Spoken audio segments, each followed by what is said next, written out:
Welcome to Richard and Greg, a channel dedicated to discussion, debate and argument on a whole array of topics.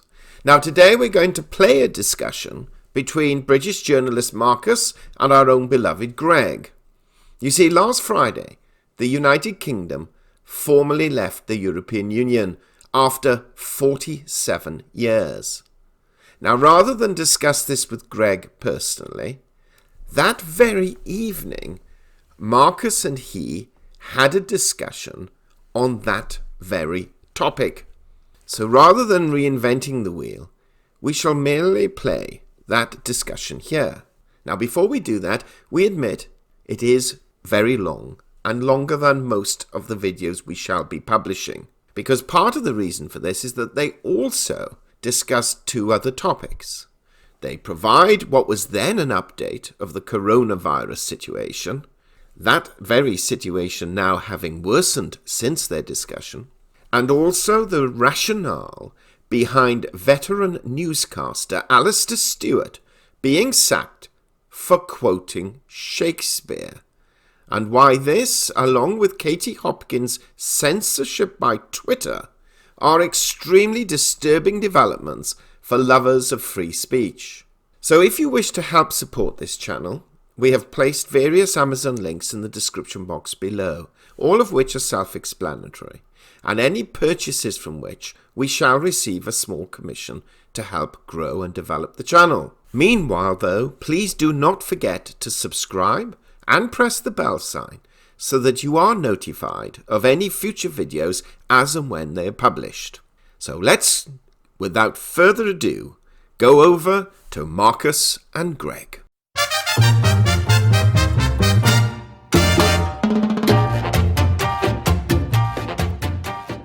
Welcome along to this week's edition of 20 Minute Topic with me, Journo Marcus, and I'm joined as ever by controversially Greg.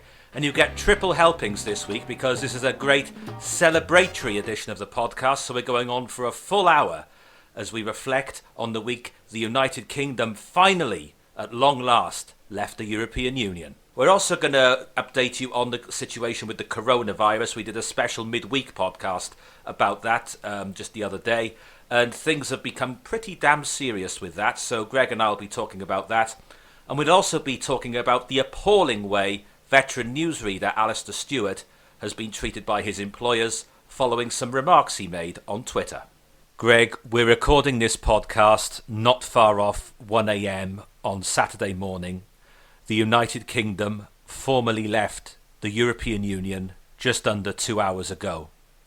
I don't know how you're feeling this evening, or this morning as it is now, but what was going through my mind as 11 o'clock approached was the people I've known, some of the names we talked about last week, famous people I didn't know who didn't live to see this day, but all the activists I did know, many of whom have sadly not made it to early 2020, to the day we leave the European Union.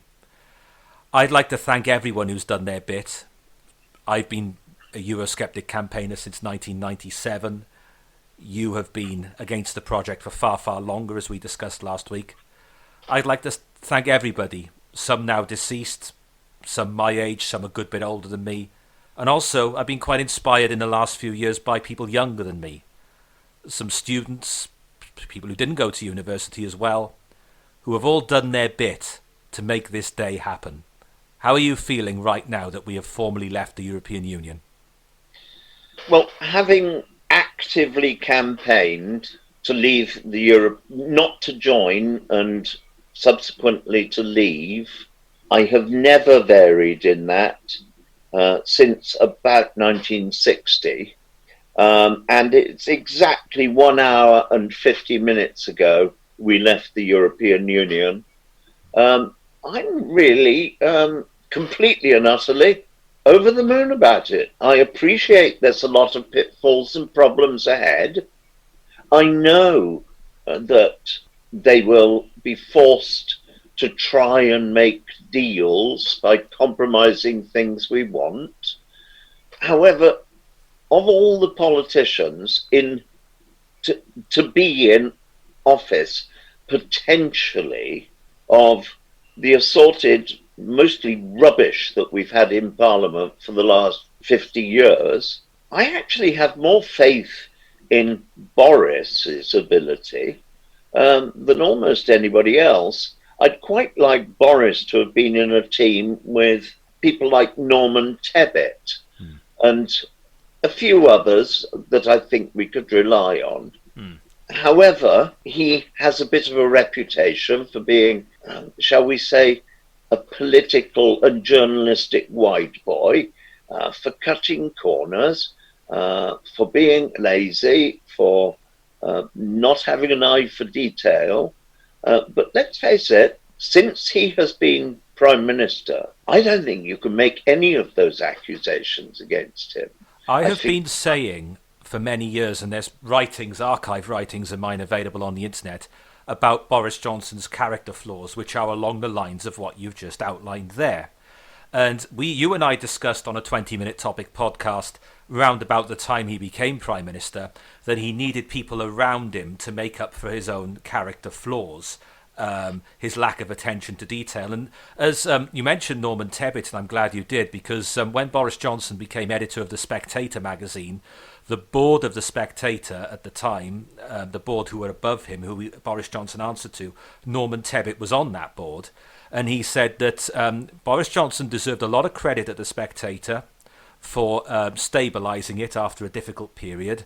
He was a man of great wit, intellect, and a skilled writer and a skilled editor. Norman had questioned whether he had the skills to be Prime Minister. Now, to be fair to Norman, yes, I appreciate the work he does on the Telegraph Online. He's still a great writer there, but Norman is now 88 years of age. He's had health problems in the last few years, though he is sprightly for his age. He's had to give up shooting. One of his big hobbies in life is shooting birds out of the sky and then cooking them. He cooks everything he shoots. His old age has caught up with him in that sense. I gather he's got enough on his plate in other ways as well. So maybe Norman, best will in the world, yes, turn to him to advice, but maybe we have to be realistic about what he can offer at his age. But I do agree with you that Boris Johnson needs the right sort of people around him at the moment. But somebody tweeted me earlier this evening asking, how are you more free now than you were prior to 11 o'clock on Friday evening? I've got a way I'd like to answer that, but how would you answer that? Oh, quite simple.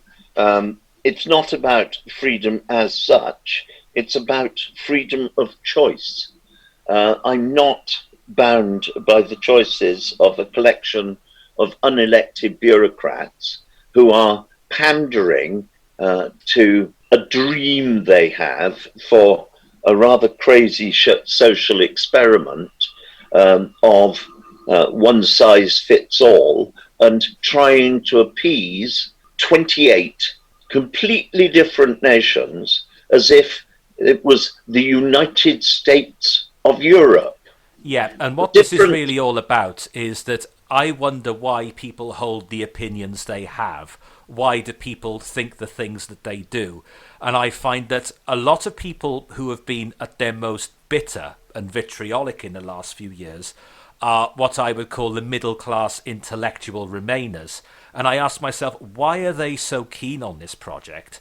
And I think it's because they want the world to think that they are cosmopolitan and internationalist in outlook. Now, I do consider myself internationalist in outlook. As I have put on Twitter in the last few hours, I eat a lot of Italian food. I am a great lover of European music, from classical to rock to dance music. I find the history of European countries and the architecture of European countries fascinating.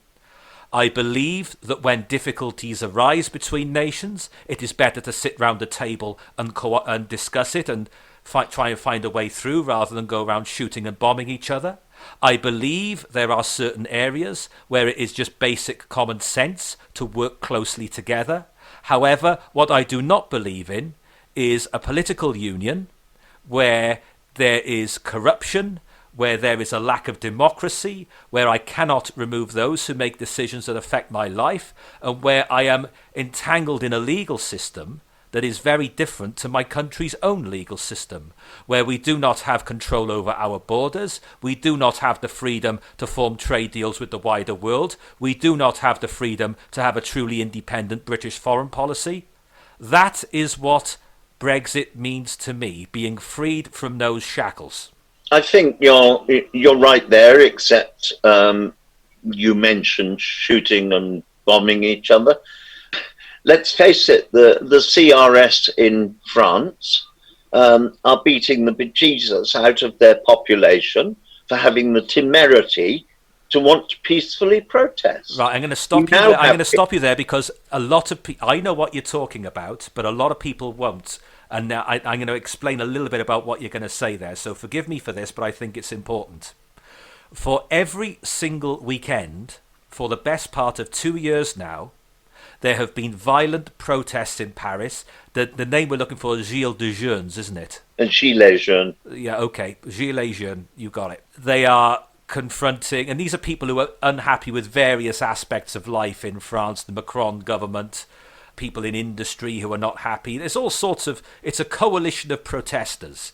And they are having these protests around the Champs-Élysées in Paris, and people have lost eyes, people have lost limbs in confrontations with the police. And yet we are hearing about what's going on in Hong Kong on our news bulletins, on the BBC and ITV and Channel 4 and everywhere else. And yet, an hour and a half away from us, on the Eurostar, somewhere we can all easily get to, even if for a day trip these days, they are not reporting on these protests. And you have to ask why. I might add that this is occurring in every major city and conurbation in France. And we had the spectacle last week that wasn't shown on British television of the French political enforcement police, the CRS, fighting with the French fire service. Exactly, and there was footage on social media, and this is one of the plus points of social media. So, Marcus, don't talk to me about the European project doing anything to stop people fighting. The European project has done absolutely nothing to maintain peace in Europe. NATO has maintained that very largely with the help of the Americans. Nothing to do with the European Union, where you may recall that the European Union all sat round a table and agreed they would not recognize the independent parts of former Yugoslavia, and within 1 week the Germans had recognized Croatia because they do what they like. But there's an element of what you just said about the firefighters taking on the police in those protests in Paris. And these are the firefighters, the very people who will save you from a burning building. These are the very people, one set of emergency services taking on another. And don't think this is unique to France. Look at the Catalans in Spain, when the Spanish civil guard was turned on the Catalans in Barcelona, and they were beating up elderly people who were peacefully protesting and campaigning for liberation from Spain for Catalan as an independent country. Yes, and I saw footage of that away from the mainstream media of little old ladies having their hair pulled, screaming. And I saw, going back to Paris and the situation there, footage on social media of the firefighters and the police scuffling. And yet, for some reason, the mainstream media in this country is not reporting on what is going on within easy commuting distance of St Pancras Station in London on a Eurostar. I tell you why. Quite simply, the mainstream media is made up of the woke brigade with a positive and decisive bias, almost without exception, in favour of the European Union and Britain being a member of it, because they receive immense subsidies from our taxes via Europe, and they are receiving travel subsidies, they get free studios, they have endless stories to report, and a never-ending flow of European salesmen called MEPs trying to get across the message of how wonderful it is without everybody realizing the wonderful part is the fact that they're paid a salary that they couldn't hope to earn under normal circumstances. No wonder the MEPs were so saddened by the fact that we were leaving the European Union. Well, this brings me on now to what we've seen this evening on mainstream British television. I was flicking between BBC, ITV and Sky News over the course of the evening, both immediately before and immediately after 11 o'clock, and I ended up settling on RT UK, which is... RT stands for Russia Today, but they've expanded their London-based operations rather a lot in the last few years, and I'll come on to RT UK in a minute because they were light years ahead of the other broadcasters. But what we saw on BBC News was this sort of mournful tone taken where they kept crossing to Edinburgh and they were saying, oh, this is a very sad night for Scotland, and then they were crossing to Laura Koonsberg, who was saying, oh, there's a lot of work still to be done. Indeed, there is a lot of work still to be done, but she took a very mournful tone. And then you had Katia Adler in Brussels telling us what a sad night it was in Brussels. You would never guess that this isn't something that people didn't want. This is something people voted for in the 2016 referendum. They voted for it again in the 2017 general election, and they voted for it again in the 2019 general election just over a month ago, before Christmas, when Boris Johnson's Conservatives were returned with a majority of 80. Then I switched over to ITV, and we had Tom Bradby and his guest, Alistair Campbell. Alistair Campbell has never been elected by anybody ever. And yet he was allowed to rant and rant, because he rants a lot, Alistair Campbell. He's got quite an unpleasant manner. He was ranting and ranting, barely without interruption at all, saying what a terrible disaster this was and how this paradigm of virtue and truth, this is the guy, by the way, and I'm aware we've got quite a lot of younger listeners who might not understand this, this was the guy that peddled the lie about weapons of mass destruction in Iraq, which did not exist back in 2003. He lied, and he's daring to accuse Brexit campaigners of lying? Come on. So then I switched over to Sky News. They had a newspaper review. Both newspaper reviewers, as Ian Dale rightly pointed out, both newspaper reviewers were Remain supporters. Ian Dale then got into a Twitter spat with the senior Sky presenter Adam Bolton. Now, Sky News used to be, up until about 5 years ago, a viable alternative to the bias of the BBC. Nowadays, it's practically a clone of the BBC. So that was my experience of switching between channels this evening. Yeah, I agree with you. But on the other hand, I note with interest, although you live in virtually central Cardiff, and both of us have been campaigners for many years, myself rather longer because I've been around rather longer, campaigners for parting company with the European project, and yet neither of us went out celebrating the fact that ambitions that we've had, in my case, for 60 years have been fulfilled tonight. It was no call to go out and celebrate with friends, because I knew that if I did, during the course of the evening, some toxic little twat will come up telling me what a disaster it was.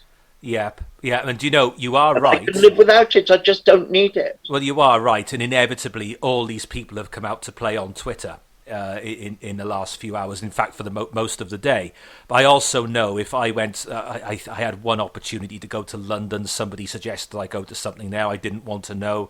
I think there was something else going on in Cardiff.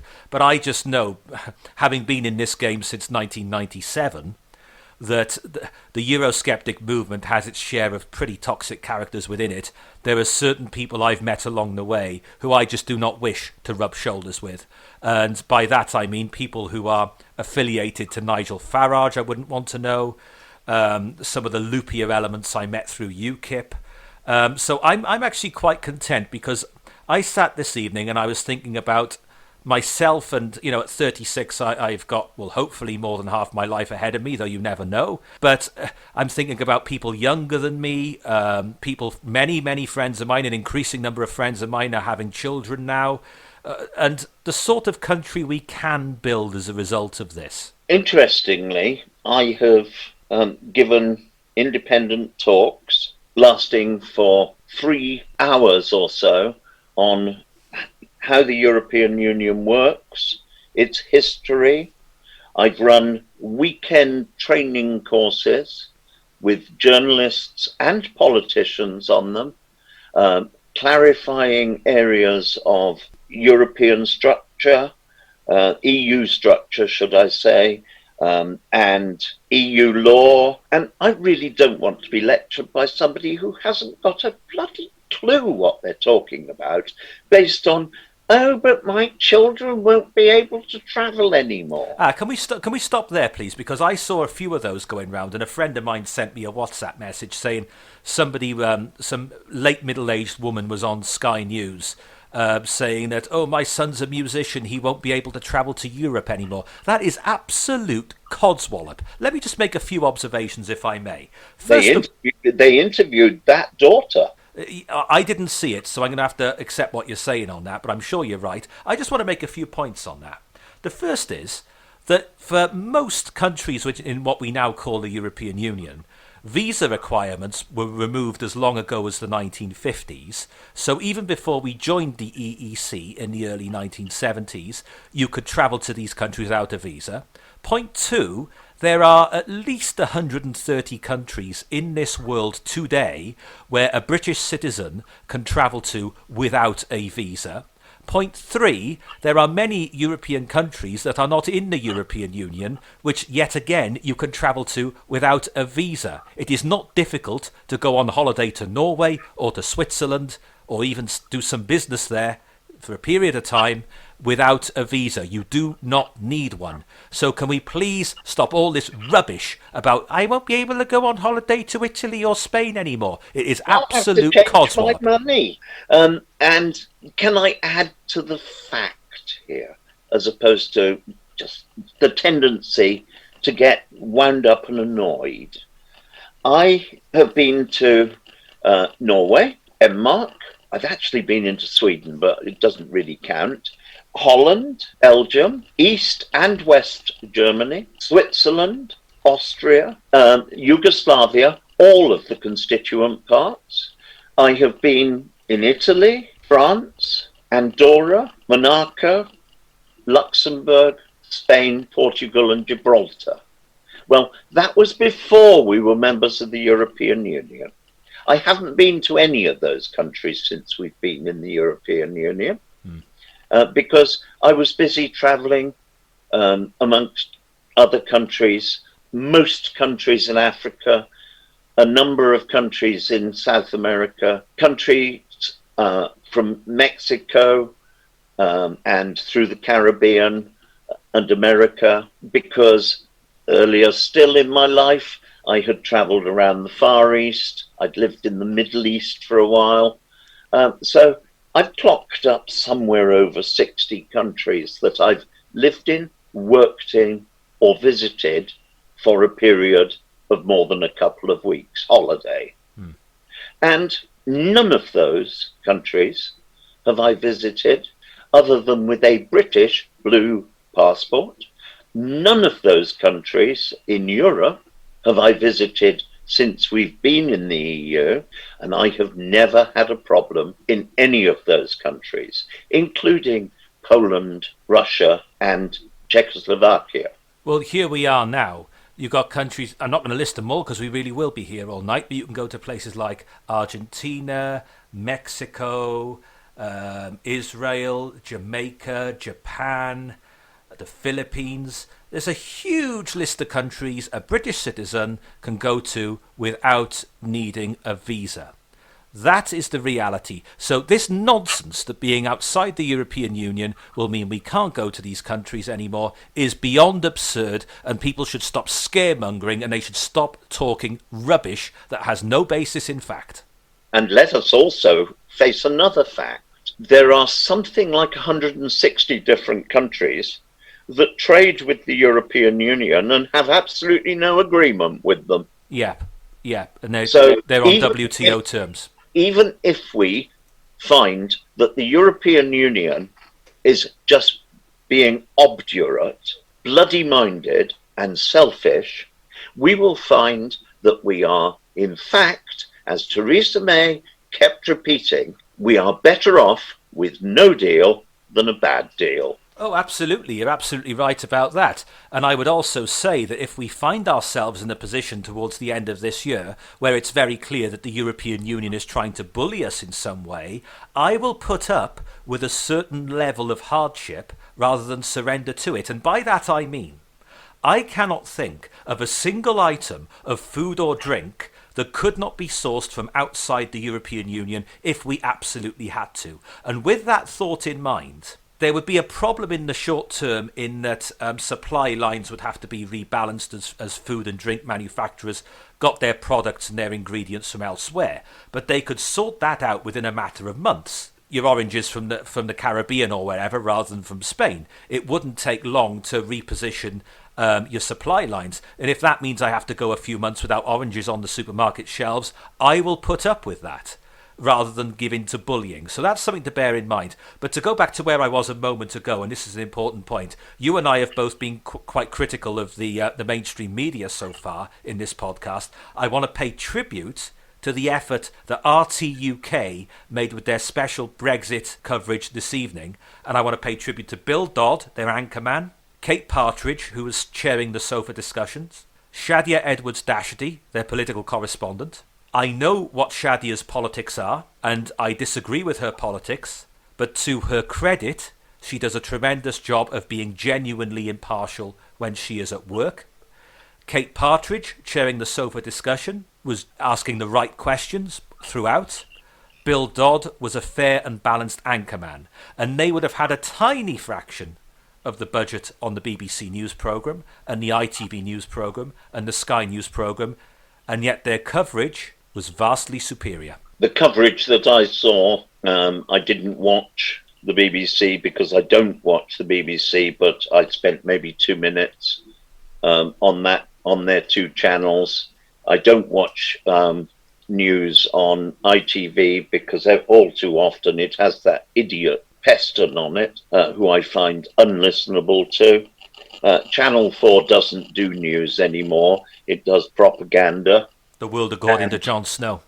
Yeah, and his sidekicks. And it's mostly drivel anyway. And I was watching that atrocious Kay Brearley this morning on Sky. She really is unwatchable. Do you know what? Let's stop there for a sec, because you make an important point. The decline of Sky News over the course of the last 5, maybe a bit more years has been quite something, because I mentioned earlier on how Sky used to be a real alternative to the bias of the BBC. You had some top people working there, whether it was Jeremy Thompson, Glenn O'Glaser, Mark Longhurst, Peter Spencer.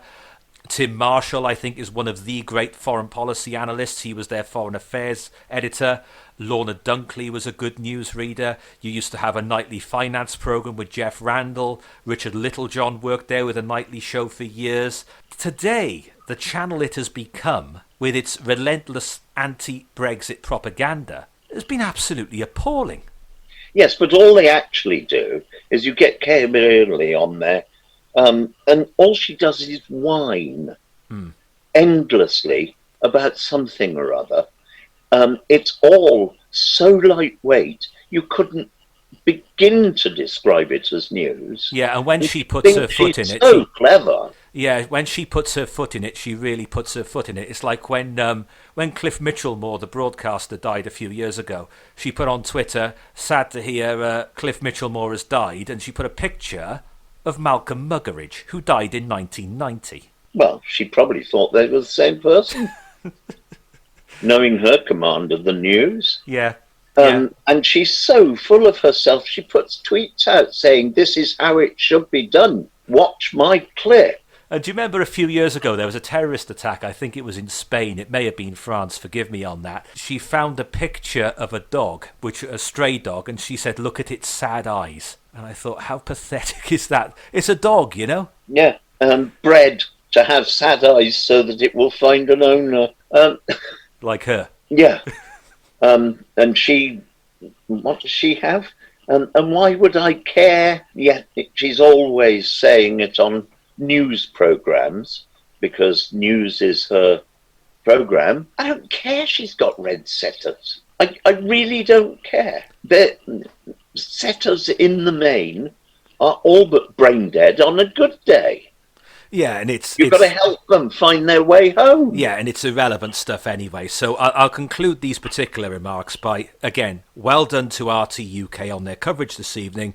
Well done to Bill Dodd, Kate Partridge, Shadia Edwards-Dashty and the rest of the team and all the people behind the scenes, bearing in mind the limited resources you had compared to the so-called mainstream media. You did a superb job and you can be proud of yourselves. You led the way this evening. And okay, let me play devil's advocate a little bit. On LBC Radio, on a weekday morning, when James O'Brien, or James O'Breakdown as he's now known by us Brexiteers, is being snide and condescending to Brexit supporters, and they get flustered when they speak to him because he's got control of the switches.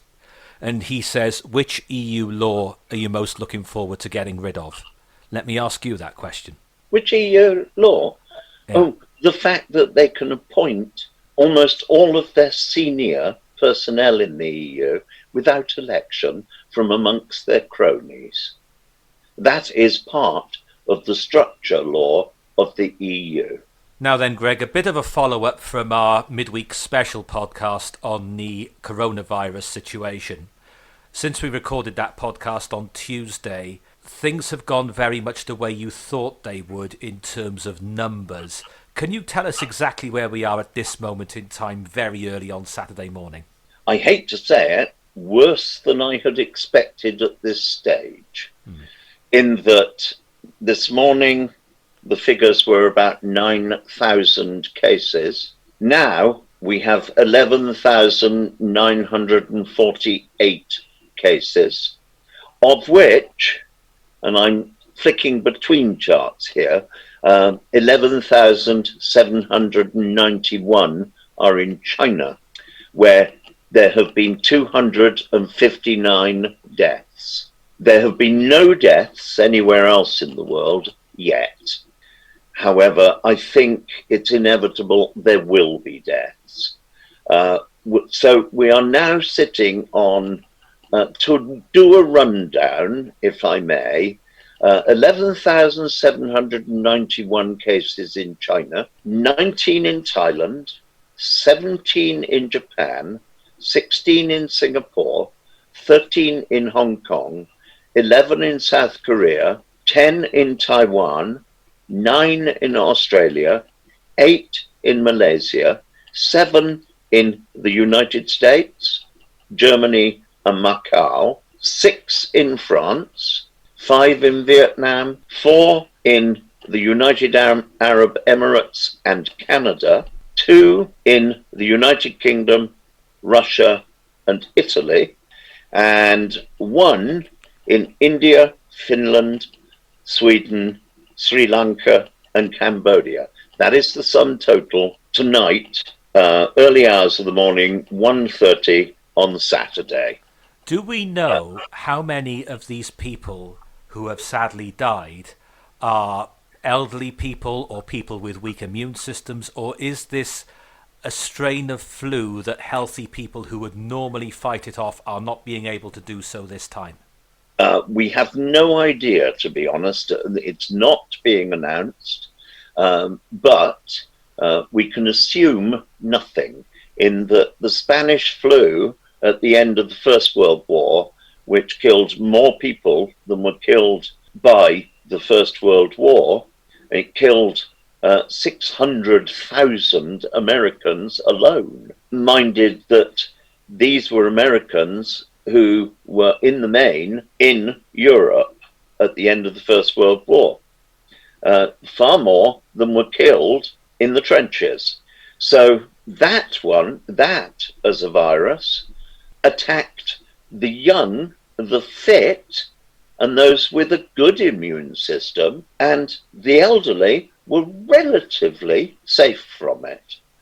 Not safe, wrong word, but had lower mortality percentages. And why was that? Nobody knows. Nobody knows. So what you're saying is... don't forget that we only defined the virus in Spanish flu maybe 20, 25 years ago on exhumations. We were able to identify the flu. We didn't have the ability to identify what virus it was. So what you're saying is we don't know what demographics are being affected by this and who is dying from it. As yet, all that we know is 259 people have died in China, and we assume, because they don't seem to be breaking down the figures, those were in Wuhan. And we have seen the British people in the Wuhan area being flown back. We've seen some of them being flown back. Yes, some have chosen not to come back. Oh, not just chosen. There are quite a number of angry individuals there who feel that more should have been done to get them back, because they were told that they had to get to the airport by a certain time. One individual was told 7 minutes before he was supposed to be at the airport 25 miles away, and others were told that they had to get to the airport and they did not have any means of transportation because the transport service has been closed down, and that you need passes to be able to use a vehicle, and there were those who didn't own vehicles, so they didn't get to come out.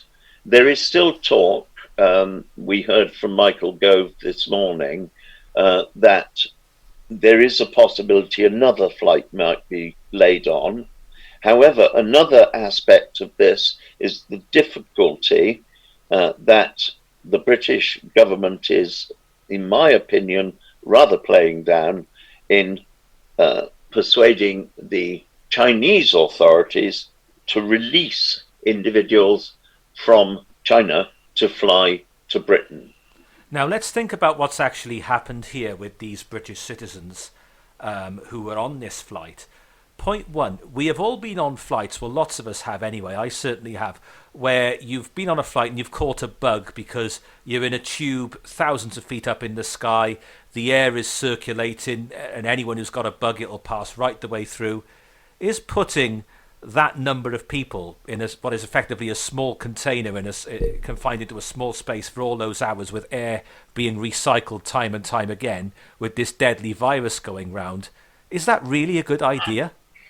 I suppose it's better than staying in a town where there is the outside possibility that treatment might break down and you could find yourself the wrong side of treatment because you're not Chinese in a city of 11 million Chinese, minded that racism in China is rife when you think that there are some 2 million Muslims in prison camps because of their religion. I don't think we have any right to have any faith in the service British citizens or any other foreigners might receive. Yeah, I'm so sure what you're saying then, therefore, is that bringing them back was the least worst option in effect. And then upon landing, they were taken from the RAF base. I think it was RAF Bryce Norton, wasn't it? It was Bryce Norton. Yeah, and they were taken from there in 4 coaches. From the company Horseman Coaches. So 4 Horseman coaches. Make your own jokes by all means.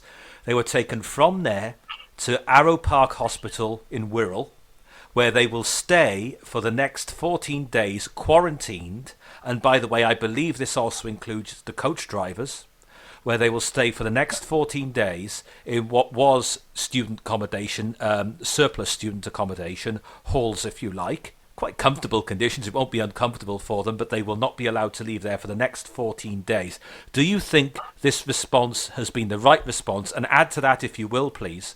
We now know that 2 people have been taken ill in the Newcastle upon Tyne area. Do you believe that the hospital there has taken the right response as well? The hospital in Newcastle, there's 2 factors on these 2 individuals. They are 2 individuals of the same family, It is believed, though I don't think it's been officially confirmed, they're of Chinese origin, who were staying in a hotel, whether as guests or as staff returning to work, I don't know, who presented 5 days ago with flu-like symptoms, but when tested were negative in terms of virus, who presented once again, I understand, late on, I'm losing track of days, late on Thursday, and presented with the same symptoms but worse, and now it was possible to prove that they had the virus. And so they have been held on the top floor, which is the isolation ward of the hospital in Newcastle. And I understand that is designed as an isolation ward, and that would probably mean with negative air pressure for security reasons and highly trained staff. However, I heard, but not very well clarified, that the hotel itself where they were staying has also been put on some sort of lockdown, just in case in the at least 5 days between the first report of their illness and the second report, they have been contagious and potential for spreading the vaccine amongst those they met in the hotel. So there is some concern that that could turn into being rather worse than it looks on first sight. Yes, I think I think where we are now is, based on what you said when we spoke earlier in the week, it's been a little worse than you thought it was going to be, but we're by no means encouraging any alarm or panic. I think things will be clearer still in the days ahead. But to give some perspective on this as well, as people know, one of the ways I make my living is through covering snooker. And the China Open snooker tournament, which is due to begin in late March and continue into early April, has already been postponed. That will not take place. So they're even looking that far ahead already, expecting this quarantine to continue for some considerable time. We are playing the long game here. That much is clear, I think. I think to add to that factor, British Airways have cancelled all flights to China until the end of February. They are taking this very seriously, which leads me to believe that not only do we know that this is a worse outbreak than the SARS outbreak of 2003, and I say worse, it is worse at this stage of the outbreak, because SARS killed 747, I think it was, in 2003, and MERS, Middle East Respiratory Syndrome, killed 830 something in 2012. However, at this stage in the outbreak, 259 is notably more than in either of those outbreaks, and 11,791 in China alone is much higher than one would have hoped. Plus, they were with SARS and MERS, I believe that the incubation period was considerably shorter than that of the present outbreak, novel, which is merely a mutation of the coronavirus, which has an incubation period of between 12 and 14 days. And that really is the big problem, isn't it? That you can be walking around leading your life perfectly normally for 12, 14 days, and then you begin to fall ill. And then even if you do begin to fall ill, is this just a bad cold or a dose of flu, or is it something far more serious? These are the things we're up against here. So what you and I are really saying is, yes, this does appear to be serious. We're not talking of world epidemics or anything like on that scale yet, but this is not something to be taken lightly. So this is not something to panic about, but only an idiot wouldn't take a pragmatic overview of the potential. Because if it isn't this instance that becomes a terrifyingly large pandemic, it will happen. Yes, because the history of the world suggests that in terms of timescales in between large pandemics, we're long overdue one. And it will come at some point. None of us knows when. Probably won't be this time, but we can't say it definitely won't be this time. So that's where we are.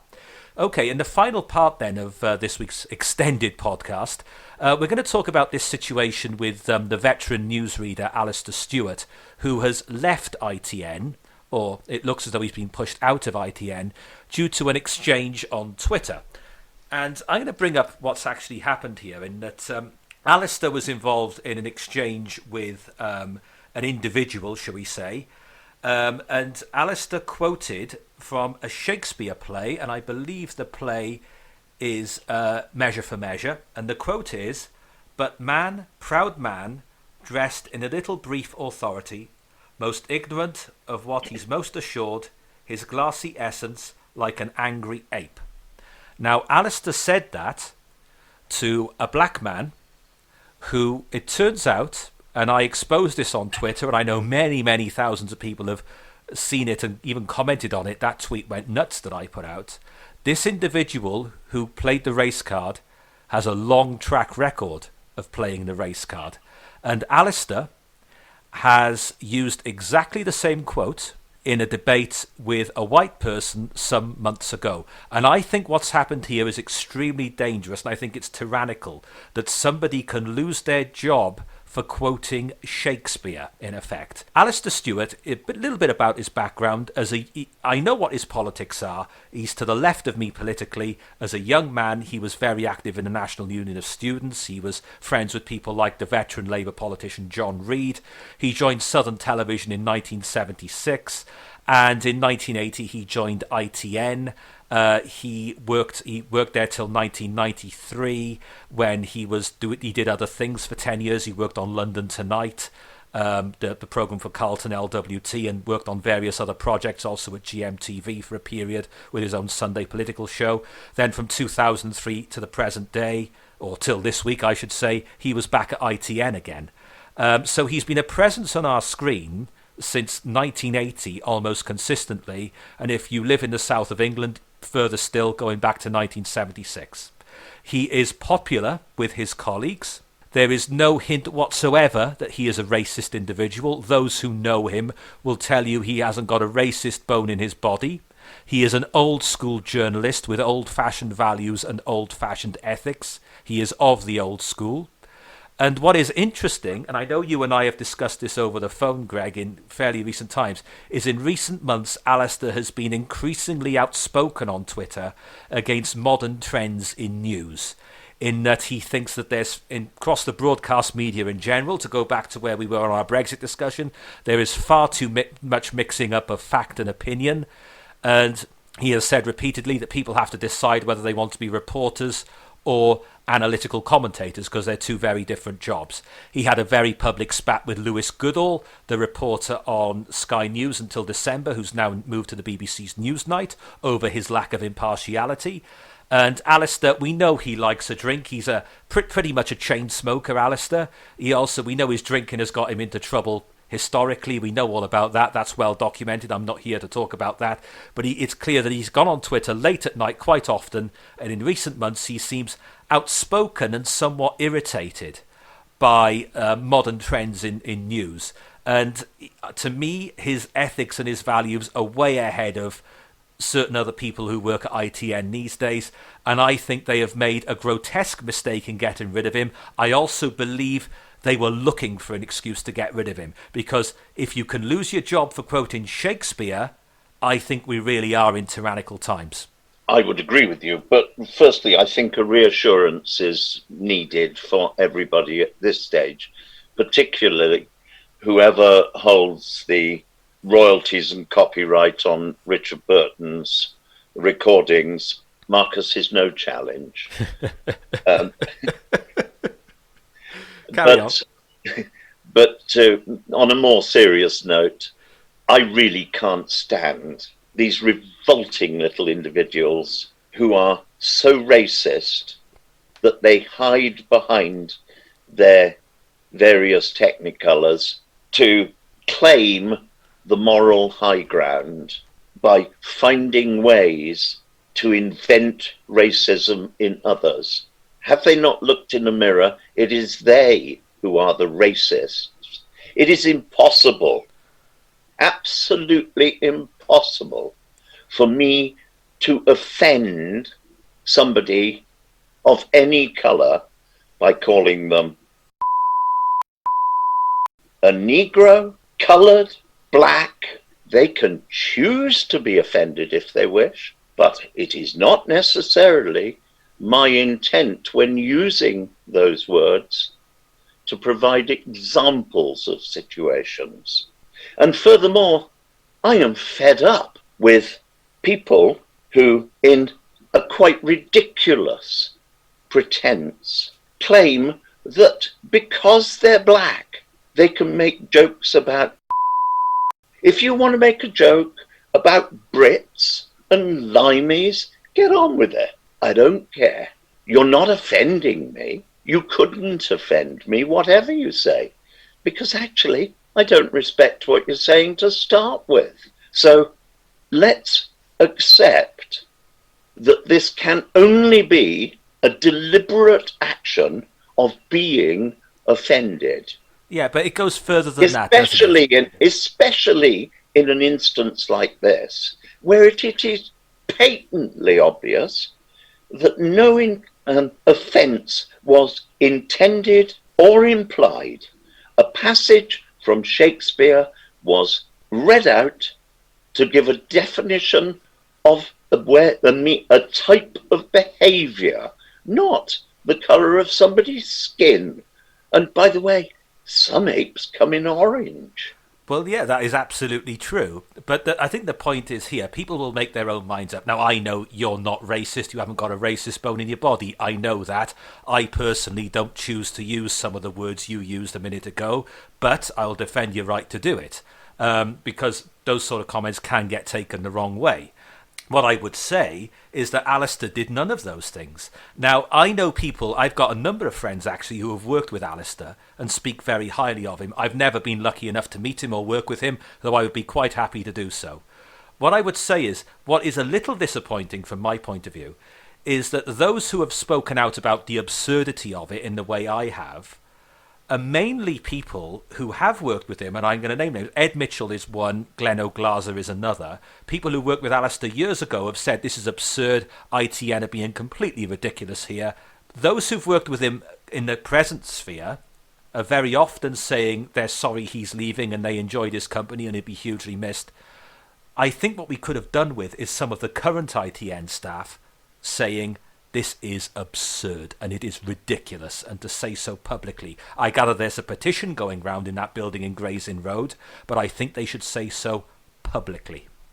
I think your drawback there is quite simply that the media rarely tells the truth. And we will have noticed, anybody who pays attention, the number of biographies of people who have milked the BBC particularly year in, year out, for overblown salaries for reading auto cues, who, as soon as they resign, or should I say retire to draw their pension, write exposés saying how biased, how dishonest, how corrupt their employer was. Yeah, but I'm glad they did it. I'm glad they did it, because if it wasn't for certain individuals having done that, we wouldn't have the insight we do have about how bad things have got in there. So I'd rather like to think that they would have had the integrity to say it and not perpetuate that bias and that prejudice in order to earn an income, and then to tell everybody how biased and how prejudiced they've been in order to earn money on a book. Well, it's the old thing of he who pays the piper calls the tune, which is a horrible saying, but I'm afraid there's a lot of truth in it. If you want to get on in life in certain organisations, certainly in the BBC, and bearing in mind I worked at the BBC on and off between 2006 and 2008, those who seemed to get on most were those who kept their mouths shut and bootlicked the right people. That's how it always seemed to me in that building. I would suggest then that they have no right ever again in their lives to criticise a prostitute for charging for sex. Well, that's one way of putting it, but looking at where we are with this situation now... They've prostituted their ability. Well, yeah, they have, no doubt about that. But looking at where we are now with Alistair Stewart, he was cut down to a part-time contract about 3 or 4 years ago, round about the time Mark Austin was demoted from News at 10, and to make way for Tom Bradby with his very different presenting style, full of little asides and I don't know about you type comments and stroking his chin when they cut back to the studio at the end of Sad Stories. Whereas Alistair Stewart, he was cut back at the age of about 65. He's 68 now, I think he is. Now, whether that was an age thing or whether that was because his values and his journalistic standards are old-fashioned, and when he has conducted interview programs and election night programs and debate programs, he has always been straight down the line impartial. You would never guess in a million years what his views are because he's genuinely fair, and when he's reading the news he just sticks to facts rather than his opinions. That sort of journalism has gone badly out of fashion. You combine that with his outspokenness on Twitter in recent months, and he has been outspoken, no doubt about it. I think they were looking for an excuse to get rid of him, and I think there are dark forces at work here. I don't think that's the only place where there are dark forces at work. I note, much as I repudiate the manner in which she makes many of her comments, I have yet to find a single one of her comments that isn't fundamentally true, yet Katie Hopkins has been removed from Twitter. Hang on, can we make that clear? She still has a Twitter account. Many of her tweets have been deleted. She's not using it. Hang on. No, I'm going to finish this point. Many of her tweets have been removed, and at this moment in time, she cannot access her account. Correct. And at the same time, George Galloway is being investigated for telling the truth. Inconvenient truths, frequently. Uncomfortable truths, often. But he is A, stating the truth, B, stating his opinion, and C, what happened to freedom of speech? Well, George Galloway is an acquaintance of mine, as you know, and I had an exchange of messages with him earlier in the week, actually. And I think what it is here is there's been a lobbying of some pretty extreme characters on a number of issues have been trying to get George Galloway shut down for some time. Now, people can debate as much as they like with Katie Hopkins, with George Galloway, with me, with you, with anybody else, with Alistair Stewart even. But I think when we are shutting people down on Twitter on the basis of a meeting Rachel Riley had with somebody senior in Twitter in this country during the week, I think we are well on our way to tyranny. And to balance that up, George Galloway hasn't broken the law, neither has Katie Hopkins. There are people who do break the law on Twitter with threats, abuse, violent language, who get to keep their accounts active. And I mean people who do these disgusting threats, including to George Galloway in the last week, and I'm talking about Scottish nationalists here, from behind pseudonyms, and Twitter does nothing. They have threatened George Galloway. They have threatened his wife, who is pregnant at the moment. They have threatened his children. He has got the police involved, and yet Twitter does nothing, and that is a disgrace.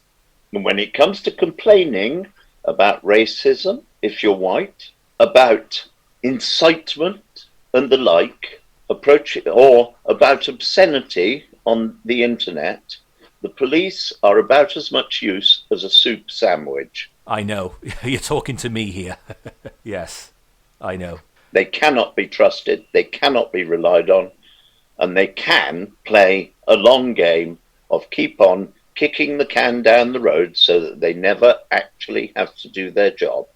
And we saw that, and we saw it very clearly when it came to the Pakistani and Kashmiri Muslim grooming gangs who are believed to have raped somewhere in the region, systematically, somewhere in the region of 19,000 young girls.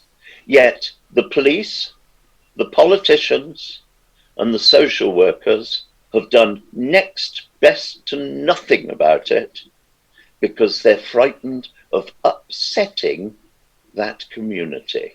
Katie Hopkins has been effectively kicked off Twitter for making just that point.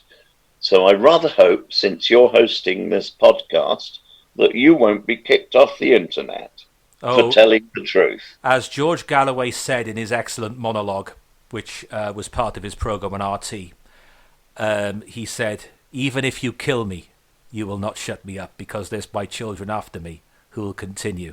And I know they're not going to shut George up, they're not going to shut me up, and they're not going to shut you up. So we'll end on that note, and I'd finally just like to end with a point here. I wish Alistair Stewart all the very best. I think we will hear his voice again on the radio, because I think he will be back on doing radio work before too much longer. I'd put money on that if I could, actually. And if there is anything any of us can do to support him, I'm more than happy to do so, because he has been treated appallingly, and it is tyrannical what has happened to him this last week. May I add to that?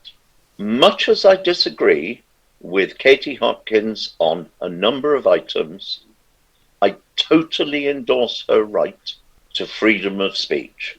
Within, as long as there's, as I say, no threats to anybody's safety, and there's no breaking of laws.